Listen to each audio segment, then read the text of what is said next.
ಆನೆಗಳು ಸೌಮ್ಯ ದೈತ್ಯಗಳು ಎಲ್ಲವನ್ನೂ ಎಂದಿಗೂ ನೆನಪಿಡುತ್ತವೆ.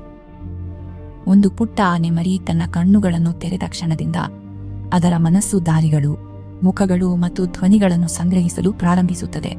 ಅವು ಒಳನಾಡುಗಳಲ್ಲಿ ದೀರ್ಘಯಾನಗಳು ನೆನೆದು ನಕ್ಷೆಗಳಿಂದಲ್ಲ, ಸ್ಮರಣೆ ಮಾರ್ಗದರ್ಶಿ. ಒಂದು ಆನೆ ನೀರಿನ ಮೂಲವನ್ನು ಎಂದಿಗೂ ಮರೆಯುವುದಿಲ್ಲ.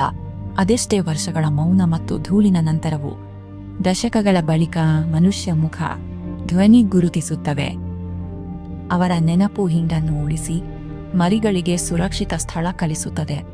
ಆನೆಗಳು ಆಳವಾಗಿ ದುಹಕಿಸಿ ಪ್ರಿಯರ ಮೂಳೆಗಳ ಬಳಿಗೆ ಮೌನವಾಗಿ ನಿಲ್ಲುತ್ತವೆ.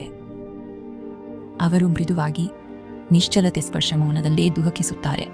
ಅವರ ಮನಸ್ಸು ಮಾಹಿತಿ ಮಾತ್ರವಲ್ಲ, ಭಾವನೆಗಳನ್ನು ಹೊರುತ್ತದೆ. ದಯ್ಯ ನೋವು ನೆನಪಾಗುತ್ತವೆ. ನೆನಪಿನ ಶಕ್ತಿ ಆನೆಗಳನ್ನು ಜ್ಞಾನಿ, ತಾಳ್ಮೆಯುಳ್ಳ ಮತ್ತು ಕುಟುಂಬದೊಂದಿಗೆ ಆಳವಾಗಿ ಸಂಪರ್ಕದಲ್ಲಿರಿಸುತ್ತದೆ. ಬೇಗ ಮರೆತು ಬಿಡುವ ಜಗತ್ತಿನಲ್ಲಿ ಆನೆಗಳು ನಮಗೆ ನೆನಪಿನ ನಿಜವಾದ ಅರ್ಥ ಕಲಿಸುತ್ತವೆ.